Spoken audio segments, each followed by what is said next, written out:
tout le monde phénomène combattant et bimi. Mais au juste, Hermoko, ngande tingana lo bakanaza combattant. Il faut naïba et l'oroni nazo combattre. Et pour moi, n'a remarqué, je parle plus il y a Canada parce que ngana vivara na Canada. Na mona ba combattant et belé, ba misupe baza ba massa, misupe baza ba vieux, ba misupe baza ba petit. Mais là on a remarqué nous na combat na bango, c'est comme si ba yebi loko ba lingité. Pour ngana bosaka. Et na mona ba massa belé ba bosaka te. Donc ba zelaka ndule, bonga bandi ba répétition a beti après tikine. Merci banani. Mais ils ont un artiste misusu, ba mikomisa, je ne sais pas, na ko benga bango ba vieux beaucoup.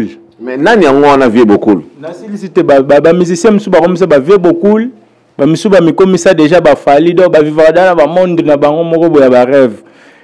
Et na kati ya ba artiste songa na bina roi na bango, bazwa ngo mabetezanga. Mutu misusu pa kokolo bonga na za mokonzi. Ah,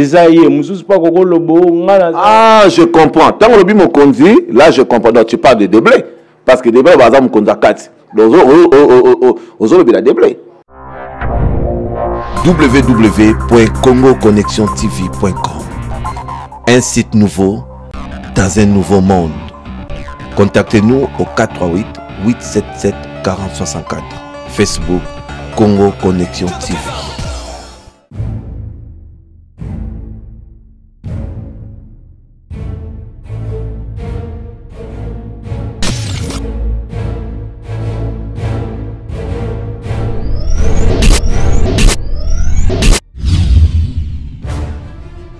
Projet.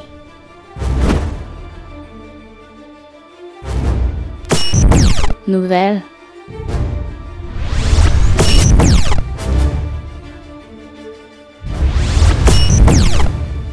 Vidéo.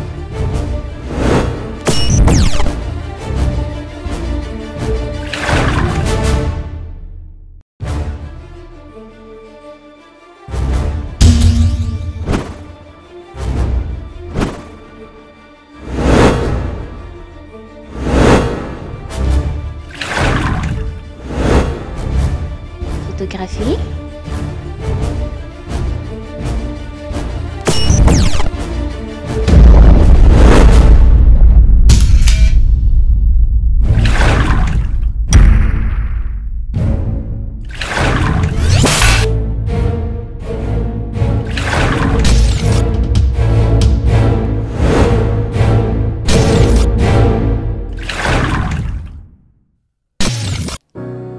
Bienvenue sur Metu Picture. Welcome to Metu Picture.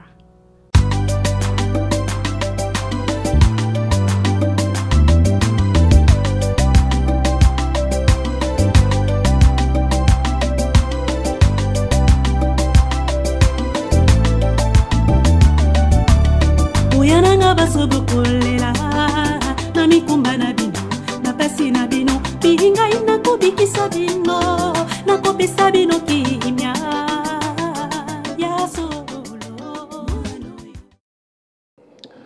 Bonjour, bonsoir mes chers profits hommes, profits dames, profits filles, profits gars et tous les fidèles du www.congoconnexiontv.com ainsi que les fidèles de cette émission Profit des artistes, une émission 100% artistique qui vous permet de découvrir vos artistes qui évoluent au Canada ainsi que leur talent, car un artiste ne meurt jamais, un artiste il est toujours vivant.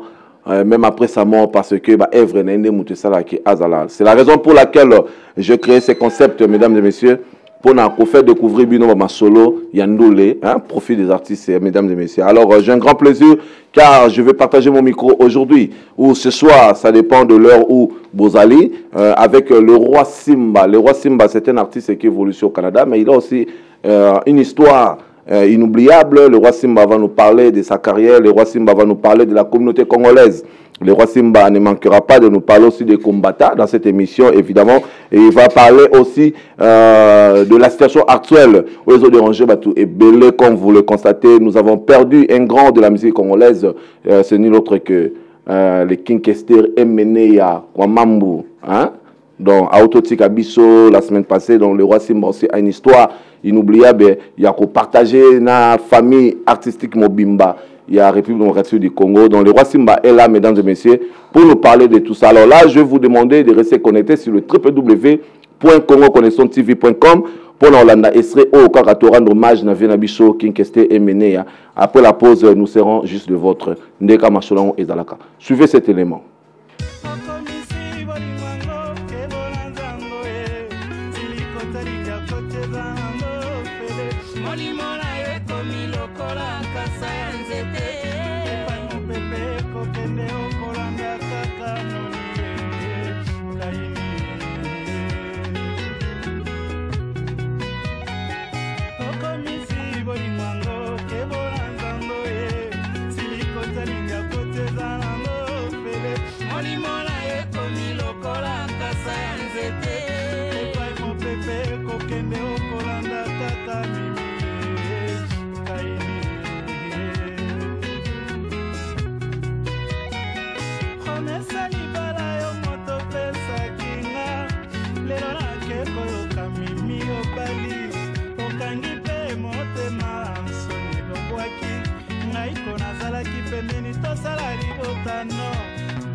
PDG Serge Kassanda Serkas Hotel Elanga Likambo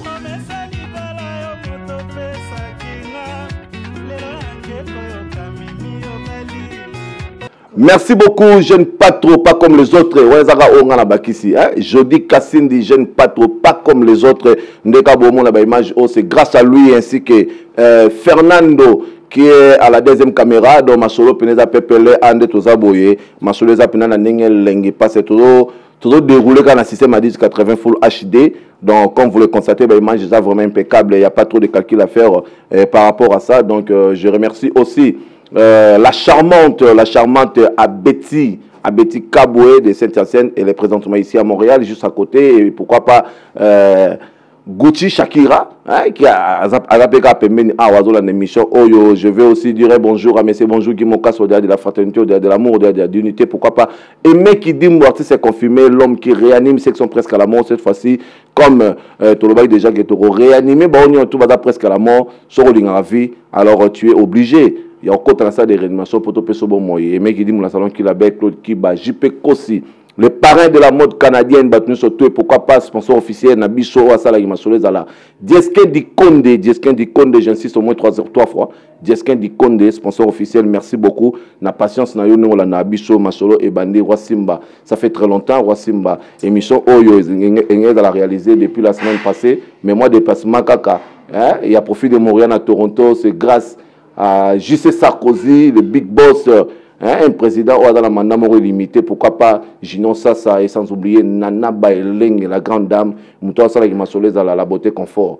On est Basala qui est profil à déplacer. À Betara, moi, tout Toronto, et je suis de retour. Émission Oyo, toujours réalisée à le Roi Simba. Tu m'avais dit que tu veux vider ton cœur. Roi Simba Lobi, que non, profite cette fois-ci, je vais parler dans le Bela Bolingo. Bolingo, Roi Simba. Bolingo, Lingo, le Bela Bolingo. Bolingo, le Bela Bolingo, dans le sens ni. Je me suis posé beaucoup de questions par rapport à ce sujet. Alors, Roi Simba, je te dis d'abord bonjour. Bonjour, mon frère, profil de Montréal. Merci beaucoup, Roi Simba. Je te salue encore une fois, Roi Simba. Nous sommes très contents. Alors, Roi Simba, ndeni santé, activité, mambo les canons ndeni. Bon, santé, pépère, naza bien, activité impeccable, nous faisons les canons bien. Donc, c'est ça que je peux dire. Roi Simba, concert au BT qui il n'y a pas longtemps, tout quelqu'un a moins nombre d'activités. Roi Simba, au BT concert et Simba qui n'a vraiment au Saranate, n'a même la Wana. Roi Simba, quelles sont tes impressions? Est-ce que tu t'attendais vraiment à ça ou bien tu t'attendais à quelque chose d'autre? Ou peut-être au Monaki, au Soropina, qu'on peut savoir tes impressions par rapport à concert les Cailles? Bon, pour mon concert de la fois passée, je m'attendais à ça parce qu'il y a un artiste et là, on a qui s'attendre à boulot. Et ceux qui n'ont pas boulot bien et qui ont un petit concert, on a préparé qui et on a sali. Donc pour moi, c'est ça l'essentiel. Donc, et les gars qui bien, on s'attendait qui n'ont, c'est ça. Roi Simba, un artiste confirmé, un artiste qui défend bien la rumba congolaise ainsi que la musique congolaise au complet des Alaka Masolango Rwasimba Nakata Canada. Nous sommes très fiers de toi. Au nom de Congo Consent TV, nous te remercions beaucoup. Rwasimba, parle-nous de la communauté congolaise. Rwasimba, ben nango le ma communauté congolaise. Mais moi je sais que la communauté évolue très bien. Mamtuza Kitoko, na concerne Obidi Bayaki, Mamuzaki Pepele. Alors qu'est-ce que tu veux dire par là, communauté congolaise et ça Lionini Rwasimba? Bon, quand je parle de la communauté congolaise, parce que d'abord je suis congolais. J'ai presque grandi ici à Montréal, donc presque 20 ans, je peux dire. Donc, j'ai vu venir des gens ici à Montréal. J'ai vécu ici avec des vieux, des jeunes, donc des enfants. Et c'est déplorable. Il y a comme une communauté nabiso, ezokende na liwa. Alors, nga étant que Congolais, ils en ont bilo comme il faut qu'on dénonce la communauté. Ne soyons pas hypocrites. Toujours ça na bamabe, tout c'est karanandenga hypocrisie. Moi je suis pas hypocrite, j'aime pas ça.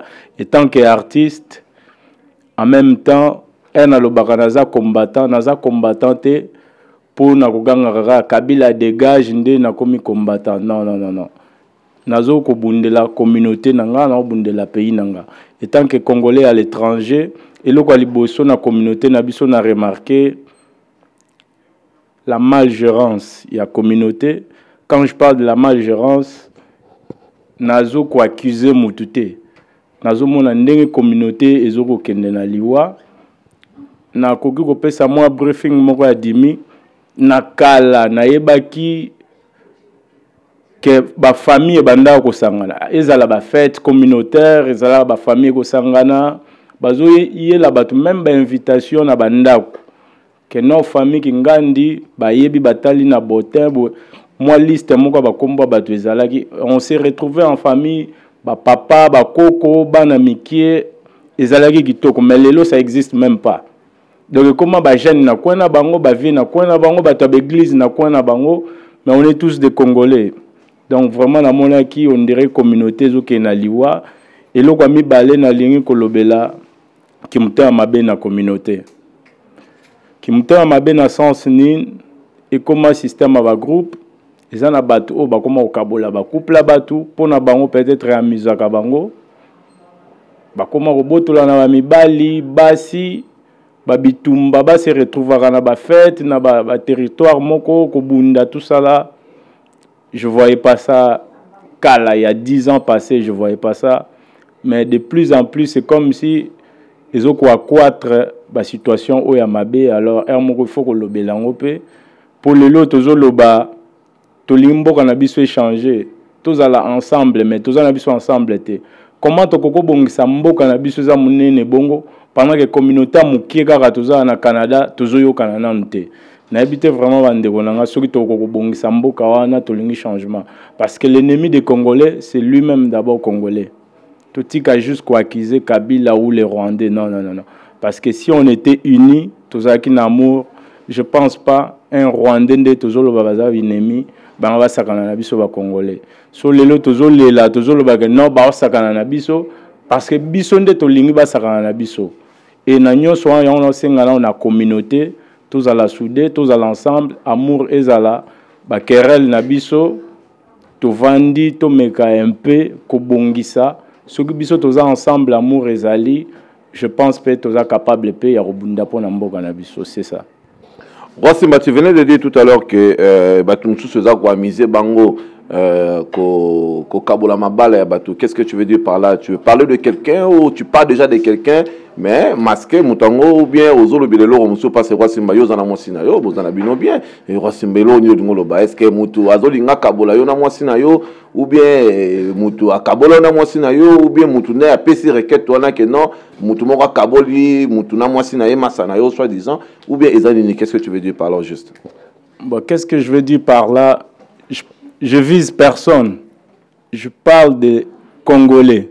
Je ne parle pas de moi. Donc, des Nazawa devant caméra, devant micro, na été pour na lobelanga. Na lobi bien la communauté. C'est ce que moi j'ai remarqué. Et Nazape artiste, na vanda rapé na batu, na yoka kapé ma solo batu, tout ça là na sens wana nde na lobby ba misusu baza pona okabola raba parce que ba spécialiste baza donc na communauté na biso tout ça na ba spécialité nyonso ya miyibi ya ba songi ya bandoki ya batomité ya mabe spécialité wana tout ça na kati ya communauté yo e bien ondeni parce que na vandara na batu donc c'est quoi bipé batu wana alors si tu peux nous citer une personne à chaque catégorie au Tchotanga. Je veux citer le nom de monsieur congolais, madame congolaise.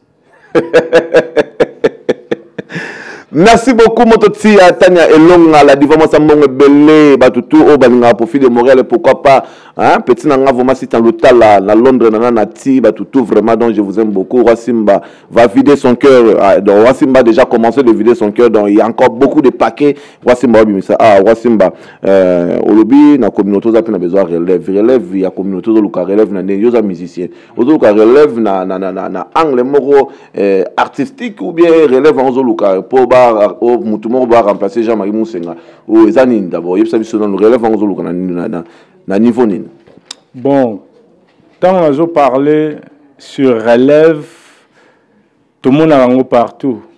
Balobaka ata succès ya mutu ezaka éternalité et azan attend na ya rosale la temps na après temps na il y aura un remplaçant ou pas rejoindre relève kaka bongo. Si je veux parler, il y a relève surtout il y a des jeunes na kati ya communauté na biso.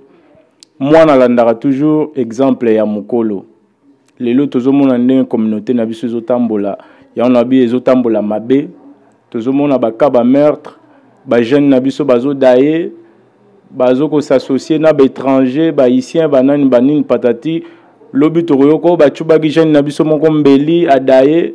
C'est en ce moment-là, tout le monde a la communauté, par contre, loba, par contre, ça la mission.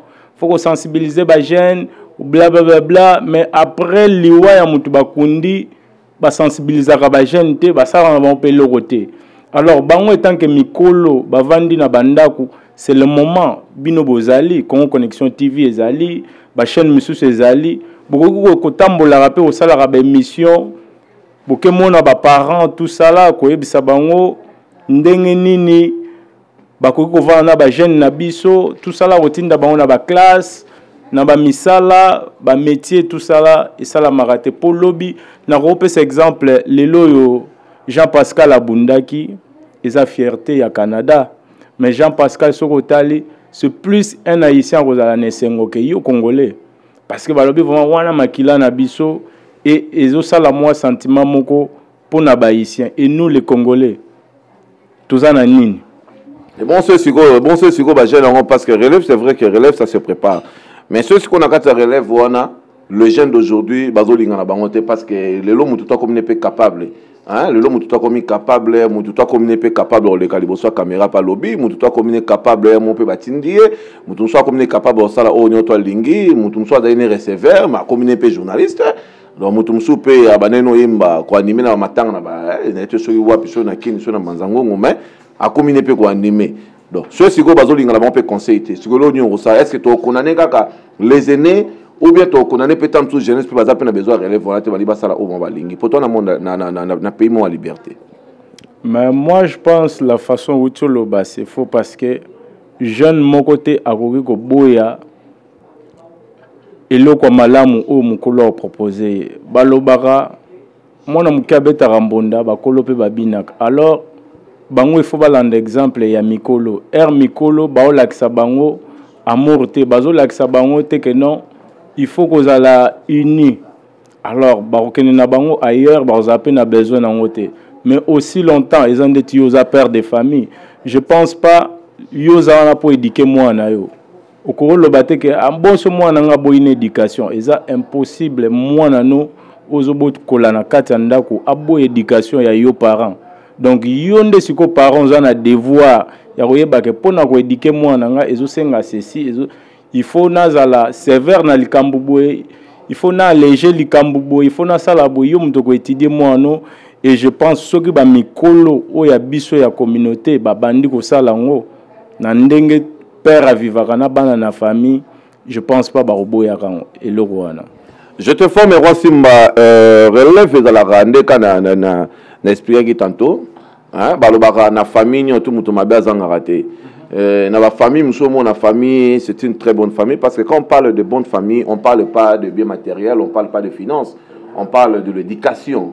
Hein, on parle de l'éducation. Ils ont la famille bien, mais abimine est un monde document il y a famille. Abimine monde document il y a famille, mais moi au salaire il y a moko. Mais le but est que moi on va passer conseil. Moi on va passer conseil. On dit une génération ça va une autre vient. Alors génération tant aux autres kende, baloti que logo. Alors tant que génération tant sous bâti que logo, mais banana babona bango ko léguer et logo aux génération tiki. Tout qu'on a pas génération en athée. Le logo ça dans la moi na yo, ben moi na so qui au PC conseil. Je suis un père de famille, un père de famille, je suis papa de destiné, c'est la fille à moi, ma profiette, moi, ça coûte 3 ans, dans 2 semaines, dans le 1er mars, ma fille destinée aura 3 ans, donc une année de plus, nous allons célébrer ça en beauté, quand alors moi, je toujours bonheur, je dis toujours à ma fille, même si elle ne comprend pas vraiment tout ce que Naïb Saraye, mais elle a convaincu que moi, que je suis capable de me sacrifier pour toi. Je suis capable de me sacrifier pour toi. J'aime ma fille, tout le monde le sait. Mais ça peut arriver qu'un jour, moi, je vais commencer à me faire des ya poto et l'on est à la place. Est-ce que ça va être ou tant que moi, est-ce que vous êtes obligé moi à ça ou bien moi, bah côté ça des conseils et moi dans la conscience et puis moi à ça on passe dans mon domaine belé na maramé belé. Bon. Ngai nazo continuer kaka ko beta sete koloba na sens que eryo zo boko la mwana yo soki olaxie mabe akokola na mabe soko olaxie bolamu akokola na bolamu réponse na ko pesora ya ngwana. Merci beaucoup Rosimba. Apparemment tant que le membre communauté ou le membre belé ou le membre pays awa que soit au lingi Congo tout ce qu'on a acquis Kabila tout ce qu'on a acquis le Rwandais tout ce qu'on a acquis Boye il faut bolingo dans la entre na biso moro d'abord. Donc jamais que gérer un grand pays comme Congo si on n'est pas capable de gérer une petite communauté parmi d'autres communautés malgré la communauté congolaise et la plus grande communauté la communauté noire africaine ici à Montréal. Si on n'est pas capable de gérer notre communauté, nos problèmes, et nous ne pourrons pas non plus de gérer un grand pays comme la République démocratique du Congo. Alors, par là, qu'est-ce que tu veux parler? Je vais parler de quoi? Parce que normalement, selon l'actualité d'aujourd'hui, on voit que les combattants pour libérer Mboka. Est-ce que les combattants, tous les individus? Bon, au moins, à niveau de la libération en Mboka, on a pointé plus les combattants. Je ne veux pas jusqu'au tcha communauté, l'isapinalis, tout le monde phénomène combattant et bimi. Mais au juste, Hermoko, ngande tingana lo bakanaza combattant, il faut naïba et l'oroni nazo combattre. Et pour moi, n'a remarqué, je parle plus il y a Canada parce que ngana vivra na Canada, na mona ba combattant et belé, ba misupe baza ba massa, misupe baza ba vieux, ba misupe baza ba petit. Mais là on a remarqué nous na combat na bango, c'est comme si ba yebi loko ba lingité. Ba excusez nga so na ba yebi loko ba lingité parce que soki ba yeba ke loko ba lingi balinga bazala uni. Mais là on a remarqué baza séparé. Rosimba, un instant s'il vous plaît, Rosimba. Je ne sais pas qu'est-ce que tu veux dire par là. Moi, je sais que Rosimba, c'est un artiste engagé. Et effectivement, Rosimba, quand tu as appelé dans Mambuya Combat, aux Alapé contre Mambuya Belé. Alors, Rosimba, quand tu dis que Baza séparé, hein, là, mesdames et messieurs, Rosimba s'adresse directement aux combattants. Quand tu dis que Baza est unité, donc ça veut dire que si je me rappelle bien, Rosimba, Marambo, le bagage, que si on n'est pas capable de gérer la communauté, on ne pourra pas non plus gérer la République démocratique du Congo. Voilà. Donc tu t'adressais directement à la combattants.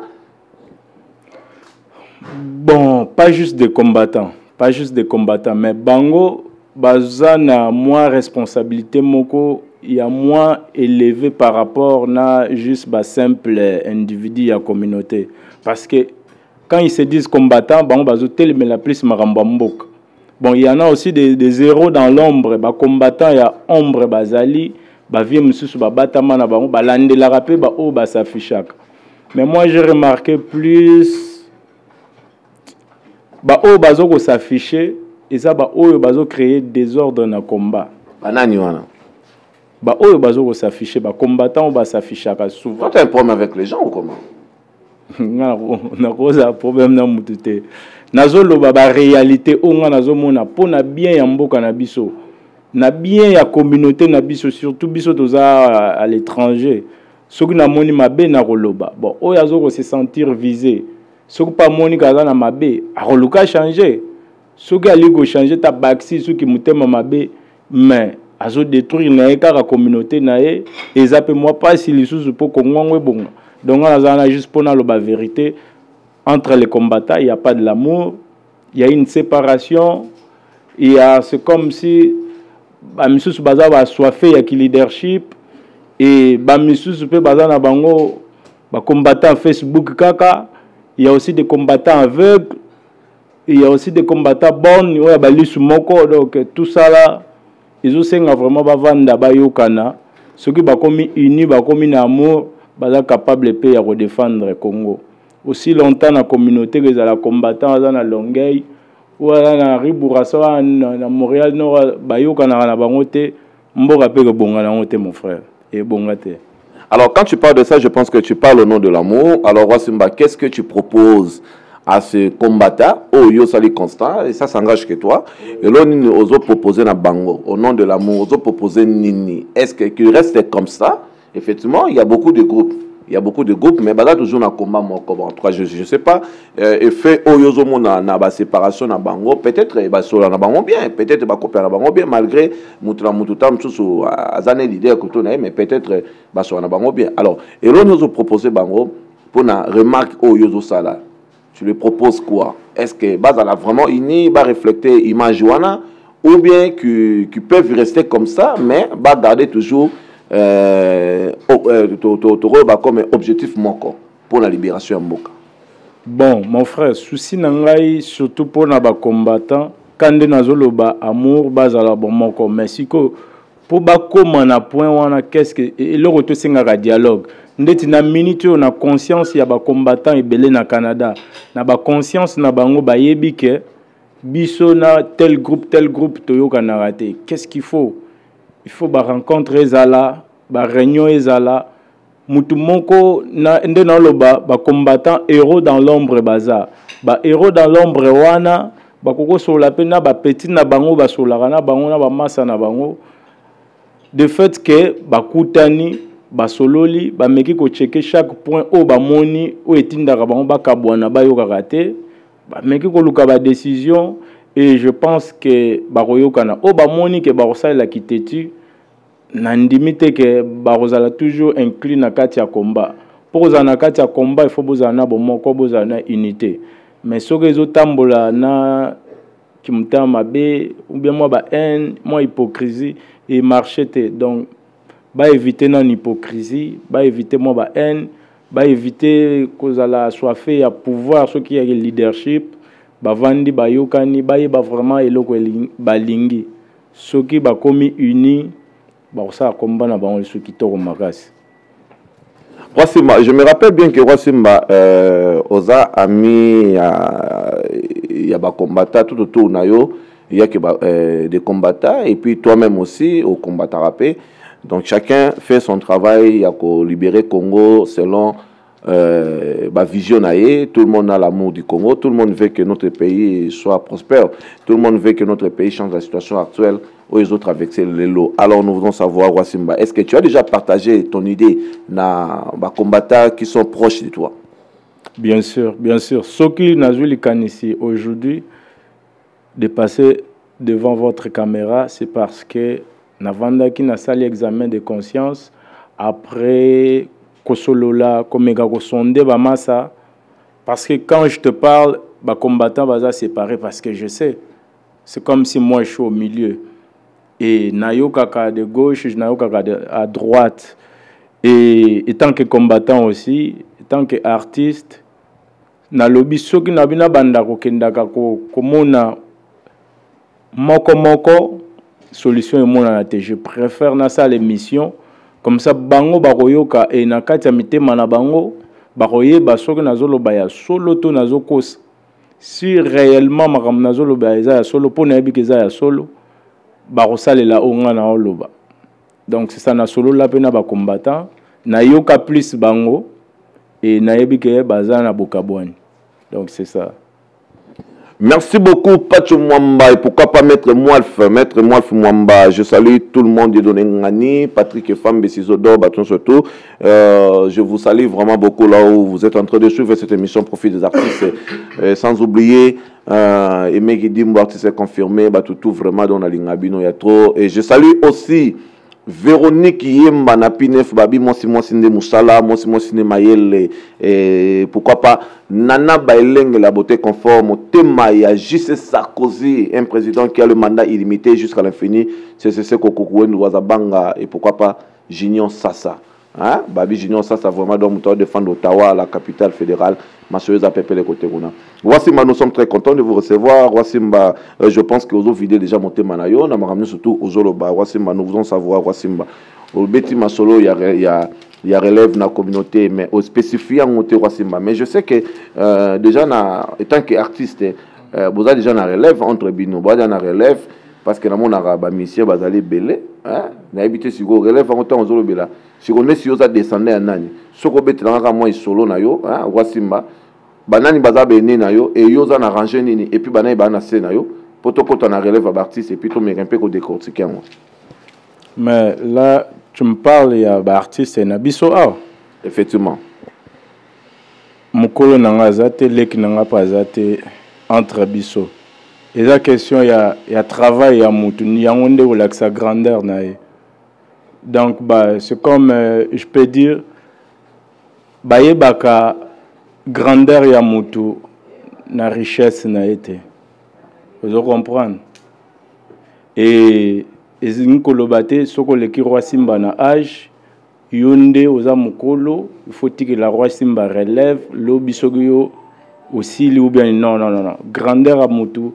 C'est selon boulot nae et façon bato ko apprécier ngo ya on peut ça la grandeur ya mutu.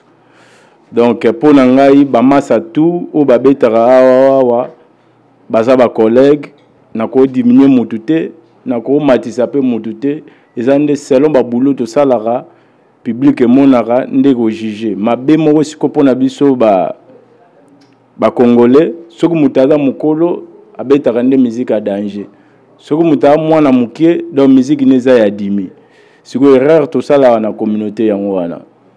Donc pour ngai ce qui na le blindé ti relève ya musique na biso awa eza par rapport toza mikolo na bana mike to comme mona ba cours de grand ebimi. Cours de grand ezali.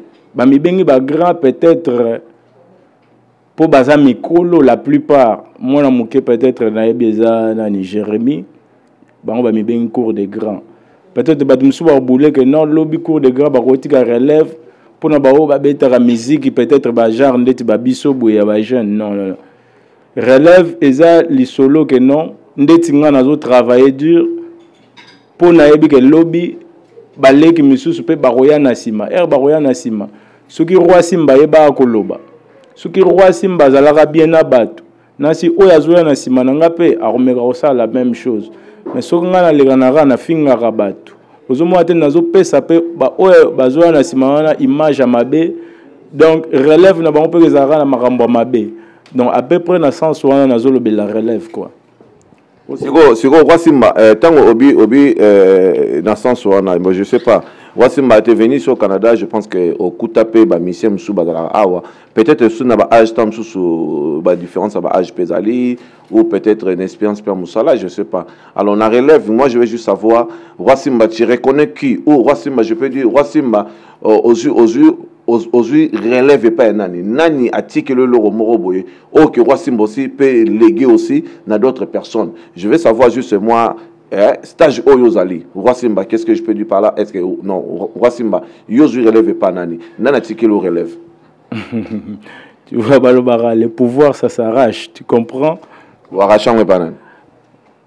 Nago kuta bato nago kuta nga na imposa ki roi Simba langa et yango esalinga ti lelo naza. Bon, ba o nago kuta na ebité Montréal soki bomona banani à part venangai Fumumpa et voilà yé na kokute na mboko ya salara déjà musique ngape na yé na imposé kinga to continuer pe ko bosser yé à lâcher na yé petit na yazo continuer donc na joie qui vraiment te que non mutu moko atikela kinga te nga au contraire na yaki komi kotisa na s'imposer et nzele za mulai ebele balasha bon biso tozo bundara na mboka Montréal Canada tozo continuer ko défendre musique en nazo kende na ora toujours quoi banane balasha bazebele banane bamasa na ba trésor bandi bonalo bango te esprit mabe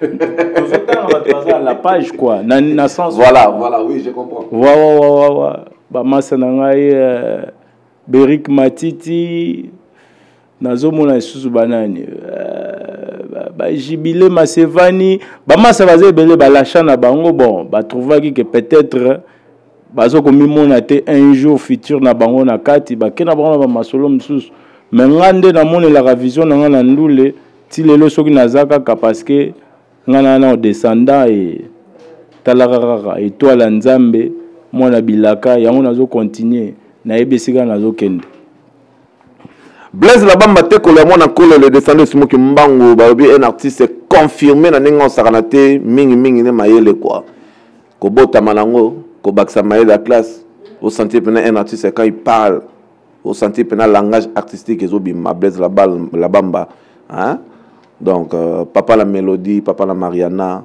Blaise Labamba te kolemo na kolo mon cousin préféré je te salue partout tu es Roi Simba au lobby déjà dans la génération où tout est okuta on s'impose qui et ba misupe batika na bango alors pour la génération où peut-être yo moni après bimi relève venir au tiki la bango est-ce que si vraiment yo tiki la bango relève est-ce que si vraiment ba accepter relève na yo ou bango pe na bango s'imposer na ndenge na bango omoni balobara c'est en forgeant qu'on devient forgeron. Donc, Eli Golobani, on a forgé trop. Et aujourd'hui, peut-être, moi, jalousie, na qui m'aime mabe, et koti na kati ya communauté nabiso ya musique, ya artiste. Pourquoi? Tout ça batou, mais des fois, tout est baraté que non, yé azalagi liboso, azan expérience est belle. Au côté au s'imposer. Mais moi, différence, c'est à la rara, toujours. Moi, il y a droit de quelque chose. Il y a droit de naissance. Moi, ce que Moutaboy, ce que Pendeni, moi, je m'en fous. Mais c'est juste que ça fait presque, je peux dire, 16 ans que moi, je chante ici au Canada. Donc, c'est tout à fait normal. Moi, public, par rapport à Moutaboy, ça fait 1 année, 2 ans. Mais, oui, biso ba Congolais, tous à la Moutaboy, qui a esprit mabé.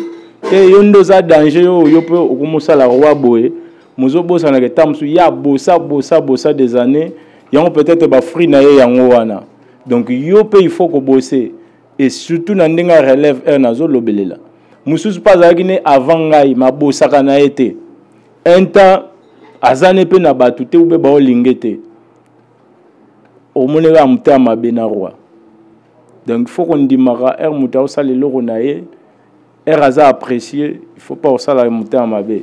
Pour naebi na kati ya ndule ndeto obeta ki monter à ma baie za makasi. Mais naebi te tunanga question aux ana wana na mutema po naebi lingo tuna ki monter à ma baie na banane tunanga. Te wana tunanga no après alors je veux savoir Roi Simba tu parles de relève. Jusque loro nini aux ana comme relève au roti que la génération après. Souci nanga yango nazo ko combattre tout le temps. C'est d'abord l'amour. Amour exaté. À part amour, pour moi, nayebiso naemba na artiste presque tout ya Canada. Naemba na Deblé. Naemba 2 fois l'album Sénateur à Sala, na tchaba voix nanga, à Sala ba cœur, à Sala ba vocal. Blaise Labamba na travaillé à na studio pour un projet nae qui encore je peux dire même moto. Na participant na ba projet nae na ba nuit d'Afrique donc pour moi na quand même na bolingo envers bandeko nanga mais ezape ne belé yo yebia au mona ba misu na ba projet ba ningate mais lukuta mabete ngai na zalaka na projet à chaque moto parce que na bolingo na lingi to kende liboso eza pe na ba misusu ba boya ko na ba projet ya bato pona ba raison na bango personnel ou bien ki mutea mabe ou bien ki égoïsme moko boye sala na ke fule na okendete mutafula ka mutu za nzambe za mutamukilite nzambe nda pesaka mais nga eloko liboso na te meza bolingo oyo nga na kokotika na musique na biso ata lelo na tiki musique na Canada na yebi au moins na mitema na bango ba na Joana zaki na amour na travail lisusu pour nga na bosaka et na omona ba masebele ba bosaka te donc bazelaka ndule bonga bandi ba répétition abeti après tikine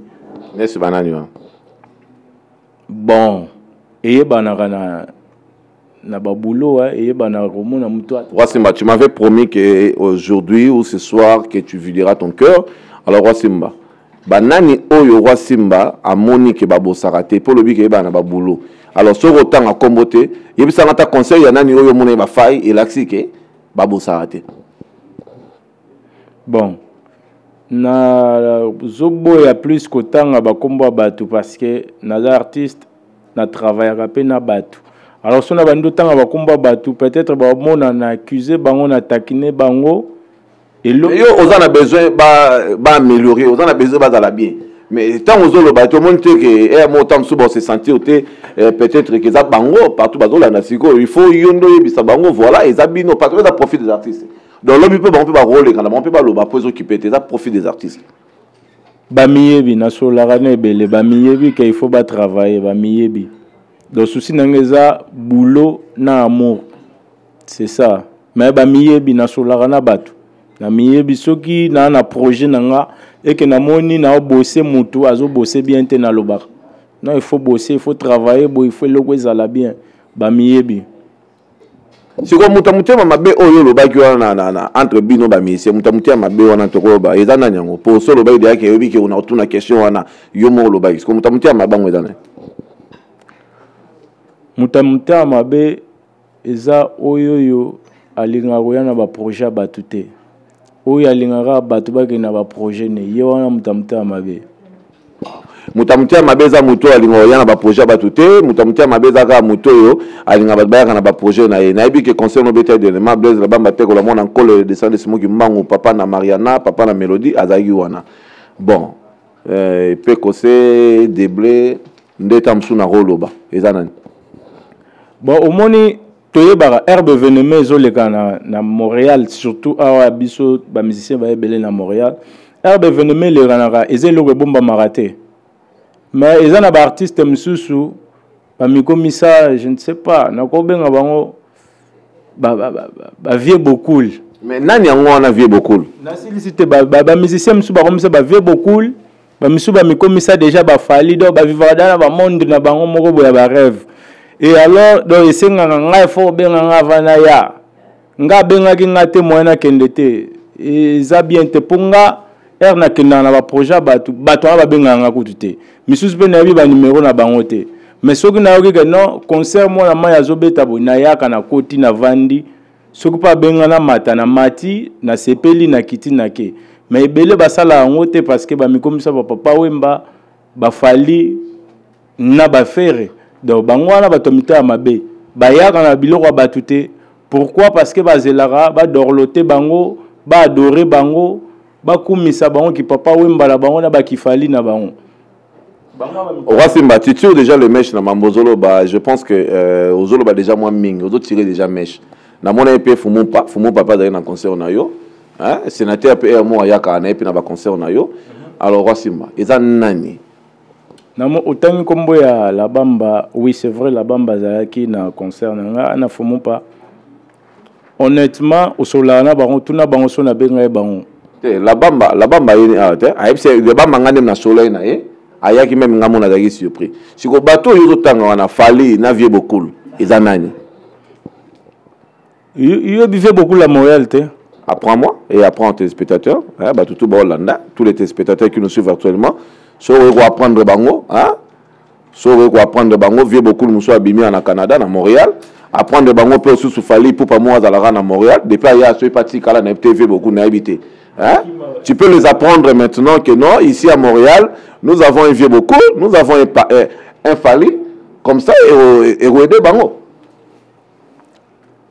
Nde nazolo baboye, batutu baebi, ce qui vient beaucoup. Nalo baboye, batutu baebi, ce qui Fally. Ngana yebi na ngate, j'aime pas trop, pas comme les autres yebi na été. Fernando P, na deuxième caméra, yebi na épété. Donc, tous les gens qui tous les aboye. Si vous yom to yebi sabiso, ils ont nani. Na obandela les sous profil, na lobby boye. Omoni air to betara musique, et bomba makate. Montréal to yebaka que musique est à telle place. Mais air master collègue nabino azobeta. Est-ce que aza obligé bando benga bino na banda pour nga moko na l'ex exemple. Ya na mi benga ka roi, nazolo ba roi ba tumsuba bula ya mona danger te. Ezanga naza simba na botama simba naza mukonzi ya libota ebele et na kati ya ba artiste songa na bina roi na bango bazwa ngo mabete zanga mutu msusu pa kokolobo nga naza mukonzi. Ah, je comprends. Tant que le mokonzi, là je comprends. Donc tu parles de déblé. Parce que déblé, par exemple, mokonzi kati. Donc, aux autres, il a déblé. Parce que y a déblé, c'est un frère que vous allez en ailler, confrère nayo. Y en a des. Bon, ça, c'est toi qui m'informe. Il y a le barazam mokonzi kati, ngana ebaite. Wana yondo informé nga siko. C'est pour le Lyon, mokonzi. Pour ce que Lyon daza mukonzi, le roi de la forêt, rôle be apé sous mukonzi te. Ya za mukonza kati za pe concept na ye, yo za pe roi za concept na yo. Donc si je comprends bien, muto ozolo bela, vieux beaucoup les ans ozolo bela déblé. Alors qu'est-ce qui se passe entre yo na déblé? Déblé avait nangai de un aza collègue nangai ya boulot et comme on a déblé, comme on a vu beaucoup le thé. Merci beaucoup Wassimba, merci amis téléspectateurs de www.congo Connexion TV ainsi que le fidèle de cette émission Profil des artistes, mesdames et messieurs. Ici, nous cherchons seulement à brûler cette vérité qui se cache quelque part, comme vous le constatez, dans ma BT, le Profil des artistes. Demain, hein, sur les artistes, tu peux aussi passer pour les gars d'émission, la porte est grandement ouverte. Et puis, j'aime pas trop joli Kassindi, hein, pas comme les autres. Ferdinand aussi est là à côté, donc Fernando. Donc ma solo a vraiment pépelé, tout ça va calculer ma BT, toi un système en mathématiques, sciences exactes. La réponse est bien 2, 1 plus 1 égale 2, 2 à 3 T. Donc tout bêta bêta va calculer ma BT, ma solo est dans le pépelé, mesdames et messieurs. Donc quand ma solo est à la là, Roi Simba, tout le monde va tamer la biso pena ma solo, Roi Simba. Relève, Roi Simba, d'autres qui la relève, d'autres qui va tourner Bolingo, Nakata communauté, Batbalingana, Roi Simba. La manière que tu as parlé, j'ai constaté que, et ça, là, vraiment passé, comme on a, ça, là, projet, bango baya karaté, mais yo qui n'a rien mot au benga bangoté. Et ça, là, vraiment passé. Donc, je pense que tout ce que tu avais à dire, vraiment, pour la macamoine, solo, bien ou bien, bah, passe, monsieur Zali, tant que soto kolo bate. Bon, au moni, y a on a le bana, milieu n'abiswa d'artistes qui m'ont ma bezatro. Au moni, yo mutu azo bengo na projet na ye ozo kena kimta malamu mais opesi mu Congo abosani bolamu abosani service yo ko rendre abandi na ye ko bomayo et ça la rapace mais le rôle ngana na moi charge moko kati na nga nzamba tindanga apesa nga mission na kiparate ya on a mega toujours kozala bien na bato po na ndenge pe ya kanangi esprit kotaka nango mais so na bina kote esprit na bando beba na batu et na robungisa nzela nanga lokola na mission nanga yango passe ezalaka tina lo bato lingani te po passe eza dernièrement nga na betaki concert moi clique ya batu moko basanganaki bazo mobiliser batu baya concert te banani wana ba musicien to ba fan kaka ou bien batuka ya Montréal. Ba musicien na ba fan ba musicien ou banani parce que yo to tirer ba mèche ozolo ba makamo boy OK bato yo mitu na siko ezanini ou ko ba na ote ezanini ba musicien ngo banani parce que moi aussi j'avais entendu parler de ça mais je savais pas c'est qui oyo asala ki moi campagne wana que bato ba yate salenga moi pas c'est bon je voulais pas aussi parler de ça parce que na bi na pe motuté et puis ça m'engage pas mais jusqu'au temps qu'artiste oyi awa hein artiste oyi awa olobi bato donc oyi maramango eza nani si vraiment que tu veux aider les gens et je pense qu'il faut dire la vérité je sais pas et qu'est-ce qui t'empêche odobanga nini bon na bi na ngate tam susu hein j'aime pas trop hein on a habité quoi na sekinano elo aliboso nga banga motuté ata pero abotinga na banga raete mais na respectera ye. Tout comme mes frères, mes sœurs, ya Congo, na respectera bango, mais na bangaka mutu te. Donc s'il faut citer le nom de quelqu'un, je vais citer, j'aurai pas peur, parce que je sais, personne ne me fera rien du tout à part Nzambe. Nazo lingotanga bakomba batute, mais ba miyebi, nazo pesa bango ba message pour pas changer. Pour ceux qui le long na bina za muté ma BP envers bango, et ko bota isusu ba guerre ebele bele ezana tinate. Na yo kaka, na beta kakara, na vanda kana batu na lia kana batu msuspe babomanga. Profil na boka batu bele, na boa kiye boa roi na pompeye. Mais na pesi mukongo abomi na yenga, nyos toana na yebi. Na kati ya monde wana c'est juste foyer bandenga ovanda na bato et nazolo baba selenga likita parce que ba sentir muto na mo force moko boy et force wana eza kati nanga eza nzambe mutapesi ngango et ya mutamukili pete pe e bato mukili ba biso nde to fula mutamukili fula ka mutute nzambe mutafula bato mukili ba yaka ko encourager c'est tout et lelo soki mutamukili boy ko encourager nzambe za na bato ni atindaka toujours ba ya ko encourager oye yaye.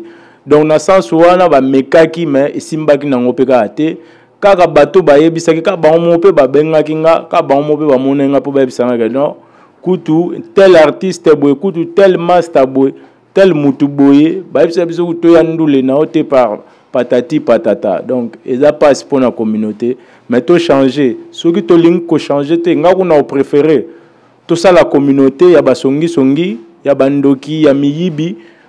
Bosali communauté na bino boluki ba président na bino comme ça bosala rappel ba makam na bino pour so tozo sangana na bato bongo to ko avancer na bisoté to ko avancer te et surtout na ko sepela vraiment so pe bosali communauté ango boluki ata président na bino akoti ata demande na gouvernement bozo kata ba chèque chaque le 20 ya kisongi bosala ta bongo pour matro Wasimba biyoka yo kapé emo ezalaka bien te omoni tango ozo yo kapé batu oye ba pété mutuni azolo balo dikamba solo mutuni azolo mama mopé ya lokuta tango lobi ke batu oyo ba beta yi solo ke basala ba campagne ba kendete même batu wana ba yaki komona yo po ba yebisa yo ke non voilà boye tel et tel a dit ça par rapport ya soirée na yo peut-être pe mutu wana ko ça qu'il faut que ma biyoka yoka alors mutu ay memela ko di solo wana eza nani eza mutu te eza batu et tant que soit à moi 3 personnes à bâton tant que tu rose à moi idée liboso nanu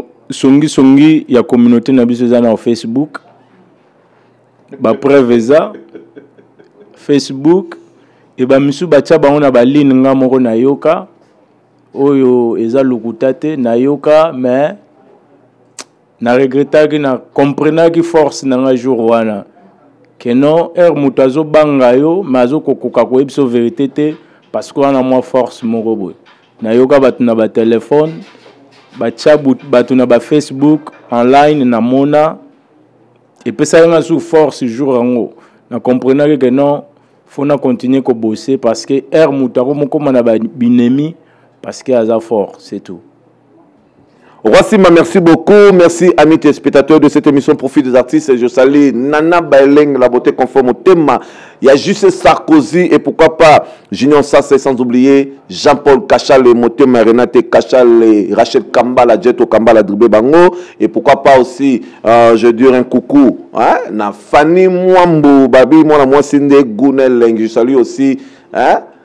Moufinoukou à Montréal à partir à Londres, je vous informe mesdames et messieurs, Denis bientôt à la Rotoyo, Moufinoukou à Montréal, Babi, un combattant enflammé, un combattant qui ne se laisse pas faire à Montréal, bientôt donc Denis va être ici, Nira Congo à Montréal. Lundi, dans quelques jours, à Masola, 4 ans, un combattant qui ne se laisse pas faire, et dans toujours Wasimba. Nous sommes presque à la fin, il y a émission. Alors nous voudrons savoir Wasimba. Tant que le bel ma génération, je veux juste savoir Wasimba. Par rapport à la génération Oezola Nabino, je pense qu'il y a une génération après, après, avant, après Bino. La génération, voilà. Est-ce que Bazo évolue bien? Est-ce que tout le monde connaît bien? Est-ce que Bazo yo capte quelque chose?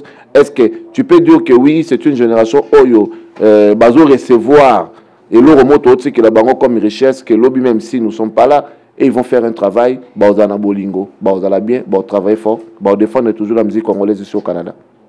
Bon, si je parlerai et à génération Oezoya Sima, et là on a aussi la bolingo, amour ezali, mais travail ezana noté, mais amour ezali. Ce que babakisi sous ce boulot, en tout cas, baokene liboso. C'est ça quoi. Il y a un agogo loba. Merci beaucoup, Wassimba. Wassimba, tant qu'artiste, parle-nous un peu de toi avant que toi qui n'avais qu'une question. Je ne sais pas si au Rolinga, toi bétana vient question ou bien toi bétana nous ou bien toi qui on a souka. Mais j'aimerais bien que Wassimba, tu nous parles de ta carrière. Wassimba, quels sont tes projets d'avenir? Aux autres préparés, nous on a déjà parlé de ta carrière. Aujourd'hui, nous parlerons juste de tes projets d'avenir. Il paraît que Wassimba dans la studio, il y a une Fabrigas, bétel sur moi les solos, travailler comme na pointe, combien de chansons, titre, album, moi vite fait, parce que nous sommes presque à la fin. Bon, merci. Titre et bon, les albums, mais on dirait comme album parce que na umeli mo muke via ba demande ya batu ba misuba bezo ba sela ba nzembo ngamoko pe na vanda ki fana comme ba nzembo misusu na rectifier misusu pe parce que je peux pas chanter juste batu nazana ba nzembo na yembi po na Congo, qu'est-ce qui se passe au Congo? Nazana ba nzembo na yembi sur la communauté, qu'est-ce que moi je n'aime pas et qu'est-ce qu'il faut, tout ça là. Donc yango esenga ki susu na bakisa ba makamususu nazana studio et na makasi yanga moko nazobunda na malembe nzamba kosunga mais 2014 et aussi laté plan ekobima na beti pe ba featuring na ba grand misusu na ba massa misusu ya awa pete ba vie misusu na vie moko ayemba na viva mais ye na loba kombo na ete do featuring na vie wana Fabrigas boyebi to beta ne featuring ba massa misusu pe ya Canada na ko intéressé bango na intéressé que quelques-uns bon bazaki d'accord ce qui na komi prépé na obenga bango na si c'est le ronanga mais ane oka ke ko vider et na profiter aussi ce qu'on permettre nga na concert le 12 avril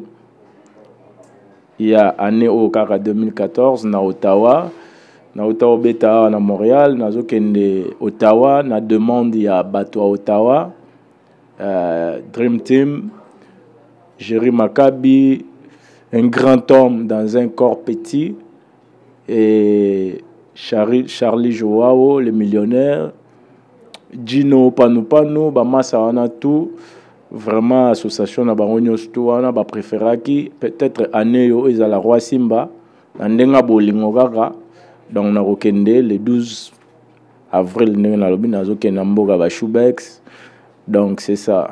Et à part de cela na bandule mususu na ba Calgary na Vancouver, bon wana to betana no ya le 12 avril nde calendrier na ngobima. Donc na lingi na tambola retour nanga à Montréal na bimisi CD nanga, donc c'est ça. Roi Simba production sur production babi et ali kamba Zoua nde motema mwa pasi mingi abeti kabwe moi na cette ancienne babi motema mwa pasi ali kamba Zoua, ça fait plaisir. Roi Simba presque à la fin. Roi Simba parle-nous de Kinkester mené à Mukonzi kwa mambo muto asaki masolo ezala. Roi Simba aoti kokufa tiki biso toute la famille musicale de la République démocratique du Congo pleure. Roi Simba na ba misete muto azolela. Roi Simba, quelles sont tes impressions? Je peux dire, Wassimba, est-ce que tu as un témoignage à partager avec tout le monde au Bola Nepso Sikoyo par rapport aux artistes Kinkester et Ménéa? Merci pour la question, mais à moi pas si, parce que mon niveau na qui étant que tonton. Tonton parce que avec camarade de père Nanga, non, c'est quelqu'un qui me connaissait vraiment et c'était l'ami à mon père. Nga et ça l'a pas si parce que la dernière fois tu solina a sexenga tellement a rappelé nga les choses que a memanga et nazaki mwana mukie et a sala prophétie moko na zo lobara ngokaka alobara na za star a Gaya na grand chanteur a ibsa venanga wana bazaki na ba étudiant na Lubumbashi et père nanga ria qui pouvait baki alela ko sala ba blague tout ça là. Et mbala suka tokutanaki zaina ve nanga fumumpa ayeba nga lisusu te ayebi nga nazalaki bébé na 3 ans tout ça là et aye korevoir nga siko nakomi boye père et fumu patuna oyebi moto oyo alobi nayebi ete atinga yo nani abe olipasa lifanto ya masa na o mavungu c'est beau agangi okomi grand boye be ipare to oyembaka nayo wana koma oyemba be afeti wana baprophétie yo oza descendant boye domona ti bavie wana baloba lelo tolela vie toloba vraiment makambo banda oloba eza ya solo alors siko oyo ye pa alobaka na nga siko moto mosusu pa kobude mais mpo na nga nayebi eza ya solo mpo vie alobaka mpe aloba makambo ebele esalama donc biso toza vraiment badescendant ya solo ya vie wana ndenge akei esa pasi esa vraiment pasi mais toza na yeka kati na biso mpo mutu na mutu aza na une partie ya king kati na ye donc mususu façon akoloba mususu façon akolata mususu façon akoyemba toa biso tu toa na partie moko kati na biso ya king donc akotikalaka immortel donc c'est ça tolela ye kaka ava baenterre ye banini bato bazokutanaka na basale mpona kolelaka ye lisusu je pense semaine oyo te oyo ekolanda tokobeta ndule moko awa déjà bapréparation ebandi juste mpona kokanisa ye lisusu c'est ça. Merci beaucoup Rossimba, merci Sir Francis Kamalila, Sir Francis Kamalila à Toronto, Babi. Bientôt nous allons recevoir et procurer un nouvel album qui sortira bientôt. Donc Tozawana, Babi Sir Oyo, Sorazo Yemba, Nkolo Passa na Likolo, alors Banaba Ange Botika, Ba Séraphin, Ba Tutuwana, Botika Koyemba Ponazoka Mouananga. Une femme qui chante bien, une femme qui sait bien louer le Seigneur, une femme qui ramène le peuple de Dieu auprès du trône de notre Seigneur. Oyo, à Salah Keto Zalanzambo, Apesa Sopi, Mapesa Soni surtout. Je salue Sir Francis Kamalila, Saint Francis Kamalila, na Toronto, dans Babi, album Ezoya avec 8 chansons, tout ce que témoins des alliés bien. Donc, tout a déjà prêt pour nous procurer l'album Moana pour Eroning Sandinga au Saranaten, Kolo Voma Rokita Rosepela. Et puis, dès que vous Kanzembo, Nozo Kamungo, sa manière de chanter, comme vous le savez, Balobi Saouloutan ou Mili Moabe Kangaki, mettant à Yoragi Lina David, Mili Moabe Bimaki. Donc, c'est de même qu'avec notre sœur Francis Kamalila, quand elle chante, Mili Moabe Zapeme Norobima, parce qu'elle a la voix, où il s'est là, Kenkolo a réagi. Effectivement, c'est ça. Roi Simba, nous sommes presque à la fin. Roi Simba, tout le mot de la fin, nous pouvons aussi sa chose, nous te reboire à moi, nous te repère sa mambote, afin que toi t'aimes. Merci beaucoup, Elora Liboso. Nous remercions d'abord Congo Connexion TV. Nous remercions au profil de Montréal. Merci, Nandenge Ondimakio Yambangai. Ça me fait plaisir. Les jeunes potes toujours Turbo Sanate. Moutazo Salama Solo, vraiment, il y a des pictures. Il y a Bilo Belé. Je remercie Place Oyo et permettre Bisso, tout ça l'émission. Chez Sernanga et Lali Baïkoula. Il y a la sœur à famille. Et Nabo Sanité, Masalanga Piketamba Marula is back 5 times. Shakira Gucci.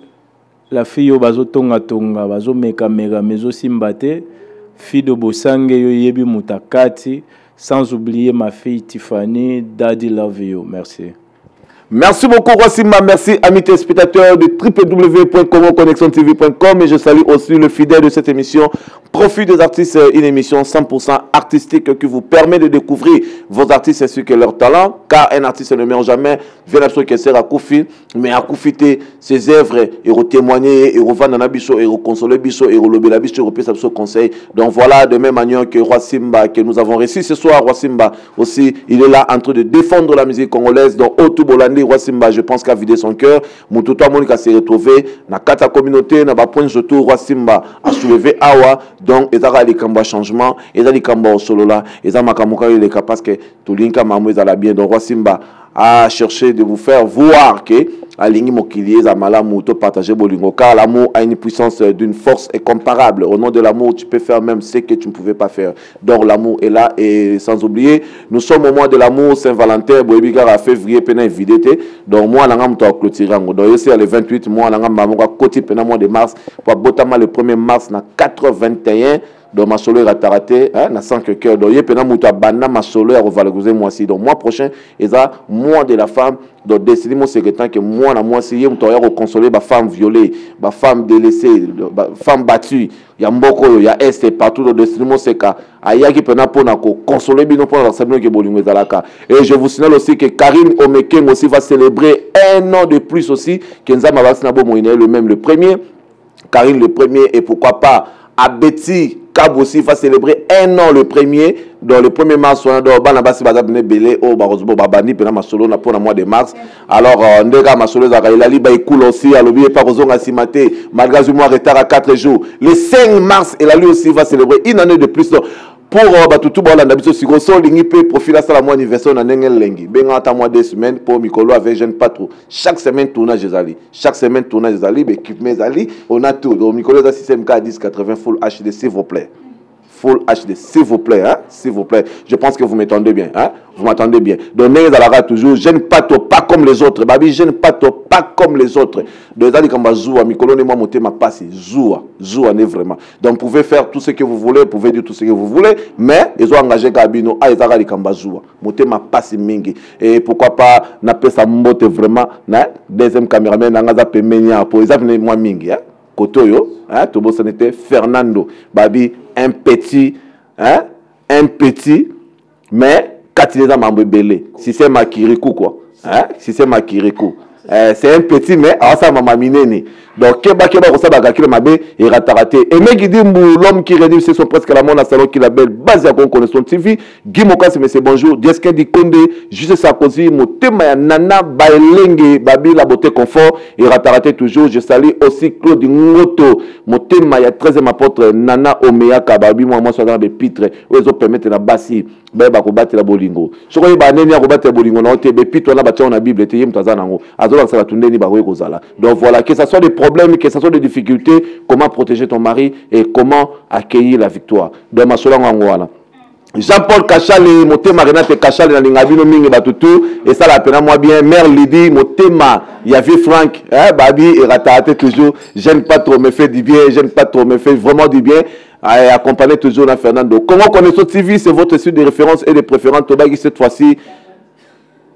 Torbeta Marto Soy Mutacha Mutu Makas le roi c'était donc nous serons avec vous à la prochaine sur le www.connaissance-tv.com. Merci d'avoir suivi cette émission Profil des artistes et un gros câlin, un gros bisou à ma fille chérie Destinimo, c'est là que j'aime beaucoup.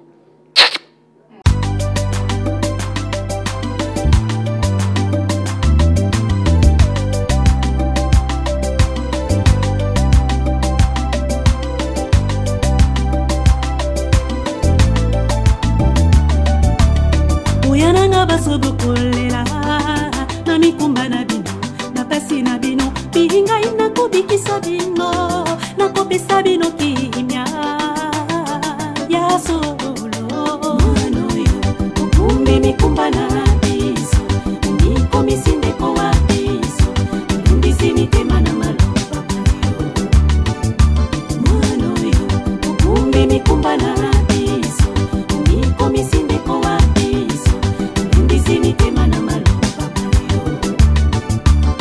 Wai konji bo soni miaji